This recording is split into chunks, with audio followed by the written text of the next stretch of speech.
आज का ये video 10 days to self esteem book पर आधारित है, जिसे डेविड डी बर्न्स ने लिखा है। इसमें आप सेल्फ एस्टीम और प्रोडक्टिविटी बढ़ाने के तरीके सीखेंगे। आप सीखेंगे कि अपने आप से प्यार कैसे किया जाए। किताब में ऐसे 10 स्टेप्स को बताया गया है, जिन्हें फॉलो करके आप अपने मन चाहे गोल को पा सकते हैं। ये स्टेप्स काफी आसान हैं, जिन्हें आप कॉमन सेंस से समझ बूझ कर यूज कर सकते हैं। इन स्टेप्स को 10,000 से ज्यादा लोगों ने अपनाया, जिससे उन्हें अच्छे रिजल्ट्स मिले। इस किताब में आप इन जरूरी बातों को सीखेंगे। पहला, सोचने और महसूस करने के तरीके में जागरूकता के बारे में। दूसरा, अपने महसूस करने के तरीकों को बदलने के बारे में। तीसरा, बिना मेडिकल ट्रीटमेंट के सच्ची खुशी और आत्मसम्मान का मजा लेने के बारे में। इस किताब को अच्छी तरह और आसानी से समझने के लिए मैं इसके 10 चैप्टर्स को एक एक करके आपको डिटेल में बताऊंगा, और इस वीडियो के अंत में बताए गए सारे इम्पोर्टेंट पॉइंट्स को शॉर्ट में दोबारा दोहराऊंगा, ताकि इस वीडियो में बताई गई बातें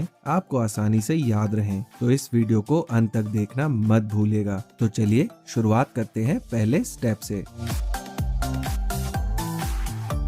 1. Price of happiness. इस स्टेप में राइटर भावनाओं के बारे में बताते हैं कि हम उन्हें कब और कैसे महसूस करते हैं, और आप अपने मूड को कैसे बदल सकते हैं। अपने गोल के बारे में क्लियर रहने से आप सच्ची खुशी को महसूस कर सकते हैं। हम सभी जीवन में कभी न कभी किसी ऐसी कंडीशन का सामना करते हैं जिससे मूड में बदलाव आ जाता है। अच्छा मूड अचानक खराब हो जाता है, या खराब मूड अच्छा हो जाता है। इसलिए मूड को बदलने के तरीके जानना जरूरी है। इन 3 स्टेप्स को अपनाकर आप जब चाहें अपने अनुसार ऐसा कर सकते हैं। पहला, डिप्रेशन चेकलिस्ट। इस टेस्ट में आपको उदासी से संबंधित भावनाओं को जांचना है, जैसे आप कितना ज्यादा या कम उदास, निराश और कमजोर महसूस कर रहे हैं, और महसूस करने के आधार पर अपने आप को 0 से लेकर 10 तक रेटिंग दें। दूसरा, एंजाइटी इन्वेंटरी। इस टेस्ट में चिंता और घबराहट जैसी भावनाओं को जांचें। जब आप चिंता या घबराहट महसूस करें तो उससे कम या ज्यादा के आधार पर 1 से लेकर 10 तक रेटिंग दें। तीसरा, रिलेशनशिप सेटिस्फैक्शन। इसमें आपको ये टेस्ट करना है कि दूसरों से आपके रिश्ते कितने अच्छे हैं। देखें कि दूसरों से बातचीत, करीब रहने, आर्ग्यूमेंट्स और रिश्तों में खुशी जैसी भावनाएं कितनी हैं। अगर रिश्ते को खुश और मजबूत बनाने वाली भावनाएं ज्यादा हैं तो ज्यादा रेटिंग दें, अगर कम है तो कम रेटिंग दें। स्कोर देते वक्त इन बातों को याद रखें। डिप्रेशन चेकलिस्ट और एंजाइटी इन्वेंटरी। टेस्ट में 0 से 4 के बीच का स्कोर काफी अच्छा है।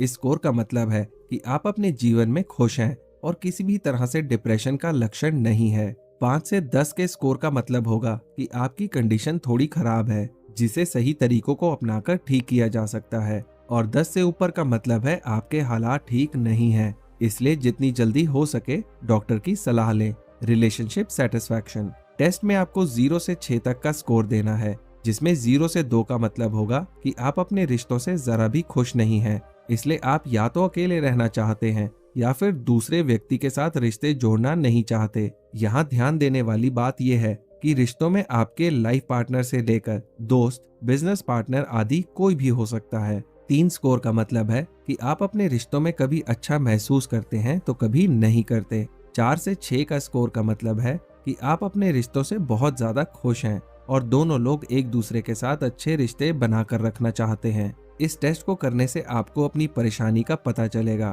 ताकि ठीक स्टेप्स लेकर उसे आप सही कर पाएं।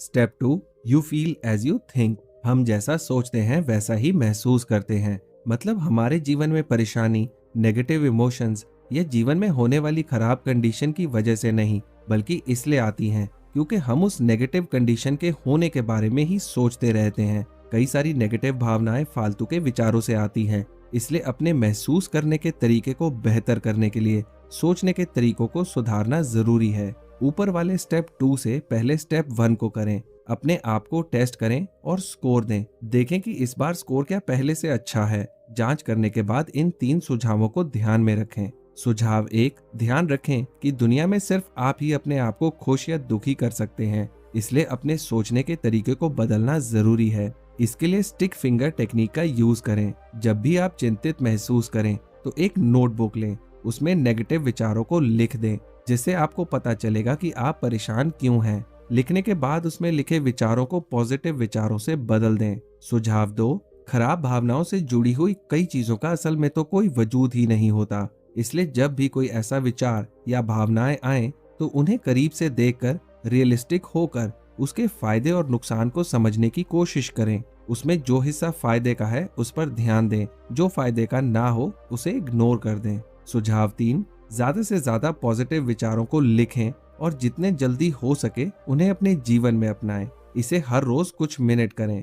लगातार करने से ये आपकी आदत बन जाएगी और जब जब आप पॉजिटिव महसूस करें तो अपने आप को शुक्रिया कहें। Step 3, you can change your way of feeling. इस चैप्टर में आप हेल्दी और अनहेल्दी भावनाओं के बीच के अंतर को जानेंगे। इसमें आप जानेंगे कि खराब मूड के समय उसे ठीक करने के लिए क्या करना चाहिए। इस स्टेप को करने से पहले पहले 2 स्टेप्स में बताए हुए टेस्ट्स को फिर से करें और अपने आप को स्कोर दें।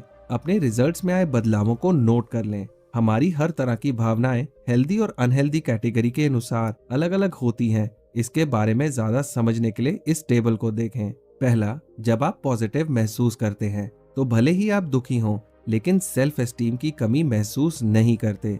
लेकिन जब आप नेगेटिव महसूस करते हैं तो थोड़ा सा दुखी होते ही आपकी सेल्फ एस्टीम कम हो जाती है। दूसरा, जब आप पॉजिटिव महसूस करते हैं आपकी भावनाएं परेशान करने वाली घटना की तरफ पॉजिटिव तरीके से रिस्पॉन्ड करती हैं। जब आप नेगेटिव महसूस करते हैं तब आपकी भावनाएं परेशान करने वाली घटना के नेगेटिव पक्ष को देखती हैं और नेगेटिव तरीके से रिस्पॉन्ड करती हैं, इसलिए मूड खराब हो जाता है। तीसरा, जब आप पॉजिटिव महसूस करते हैं तब एक समय के बाद नेगेटिव भावनाएं दूर हो जाती हैं और आप दोबारा से अच्छा महसूस करना शुरू कर देते हैं। जब आप नेगेटिव महसूस करते हैं तो अगर आप इन पर ध्यान दें तो नेगेटिव भावनाएं बनी रहती हैं। चौथा, जब आप पॉजिटिव महसूस करते हैं तब आप किसी वजह से भले ही उदास महसूस करें लेकिन अपने भविष्य को लेकर आशावादी होते हैं। जब आप नेगेटिव महसूस करते हैं तब लगता है कि चीजें कभी बेहतर होंगी ही नहीं। पांचवा, जब आप पॉजिटिव महसूस करते हैं तब आप जीवन में प्रोडक्टिव कामों को करने पर ध्यान देने लगते हैं। जब आप नेगेटिव महसूस करते हैं तब आप फालतू के कामों को करने में समय गंवा देते हैं या काम में इंटरेस्ट ही नहीं लेते और आप जिंदगी को बोरिंग मान लेते हैं। छठा, जब आप पॉजिटिव महसूस करते हैं ऐसी कंडीशन में सोचे गए पॉजिटिव और नेगेटिव दोनों ही विचार असली में होते हैं और नेगेटिव विचारों को ठीक करने के लिए आप सही तरीके अपनाते हैं। जब आप नेगेटिव महसूस करते हैं तब ये विचार फालतू की सोच बन जाते हैं जिसमें से कई सारे तो वास्तविक जीवन में अस्तित्व ही नहीं रखते। इस जानकारी को जानने के बाद आपको ये जानने में मदद मिलेगी कि आप किस तरह की भावनाओं को ज्यादा महसूस करते हैं, नेगेटिव भावनाओं को या पॉजिटिव भावनाओं को। अगर आप नेगेटिव महसूस करते हैं तो इस एक्सरसाइज को अपनाकर भावनाओं को पॉजिटिव बना सकते हैं। अपने आप से पूछें कि इसे महसूस करने से मुझे क्या फायदा होगा, क्या इससे मेरे जीवन में अच्छी वैल्यू ऐड होगी,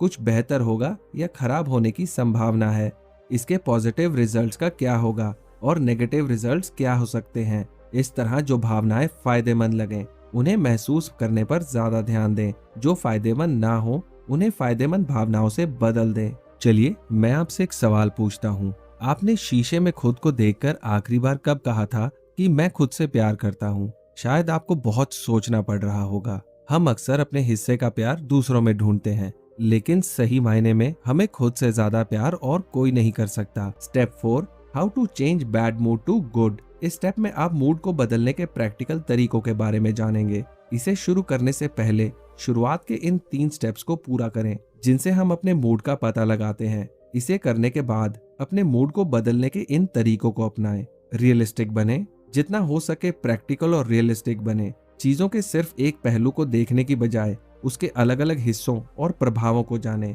ताकि अंत में आपको इस बात की अच्छी जानकारी हो सके कि उसमें क्या फायदे हैं और क्या नहीं।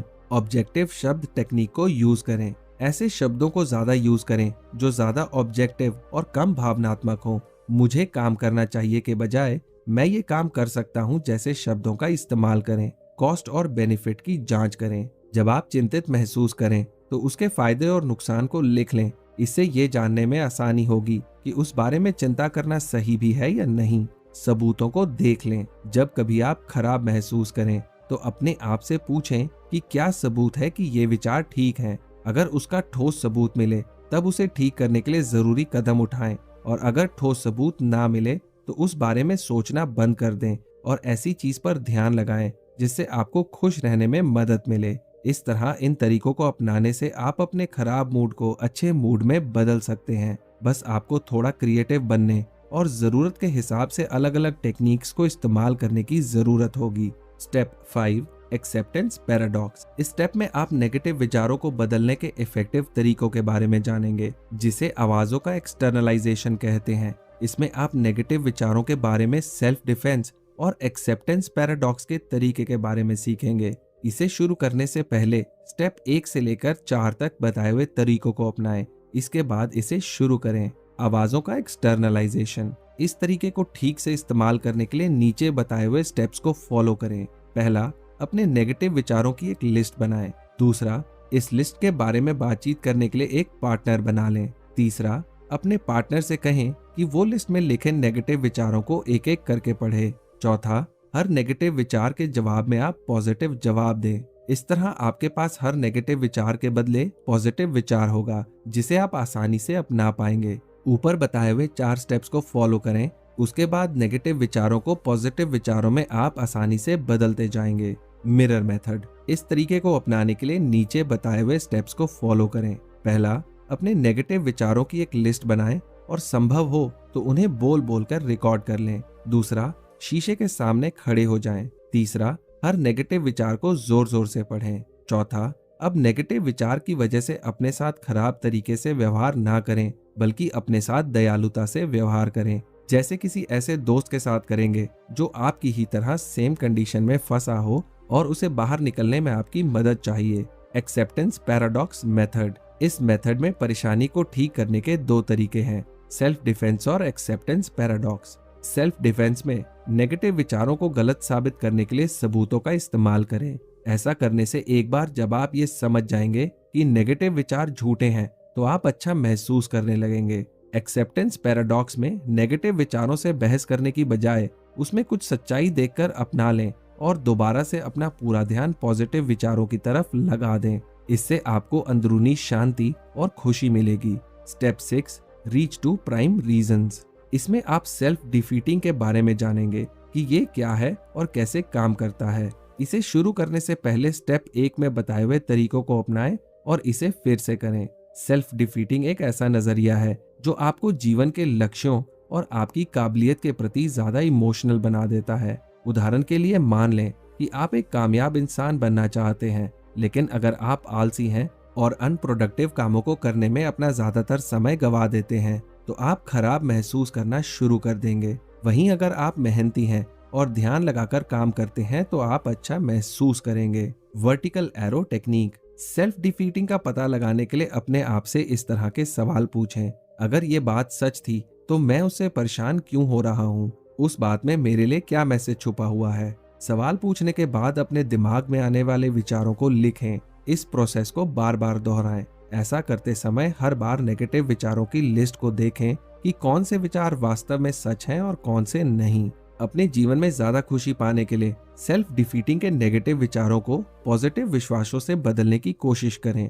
ऐसा करने से आप अपने हर विचार के नेगेटिव और पॉजिटिव दोनों पक्षों के बारे में जान पाएंगे और उससे संबंधित आपके जो विश्वास हैं उनके बारे में जागरूक हो सकेंगे और खुशी वाले विश्वास को अपनाकर अपने जीवन में खुशी और शांति को बढ़ा सकेंगे। Step 7, what is self esteem, how you will get this. इस स्टेप में आप सेल्फ एस्टीम और उसे अपनाने के तरीके सीखेंगे। इसे अपनाने से आप अपने जीवन को पहले से ज्यादा बेहतर बना सकते हैं। इसे शुरू करने से पहले स्टेप 1 में बताए हुए 3 तरीकों को अपनाएं और फिर इस मेथड को करने के लिए तैयार हो जाएं। सेल्फ एस्टीम का मतलब है आपका अपनी वैल्यू और काबिलियत पर भरोसा। जिन लोगों में आत्मसम्मान कम होता है, ये उन्हें आत्मसम्मान बढ़ाने में सहायता करता है। राइटर ने सेल्फ एस्टीम की कई एक्सरसाइजेस के बारे में बताया है, जिनका इस्तेमाल करके आप उसका फायदा हासिल कर सकते हैं। तो चलिए एक एक करके इन्हें जानते हैं। पहला, अपने आप से ये सवाल पूछें कि ऐसी कौन सी कंडीशन है जो आपको नीचा दिखाती है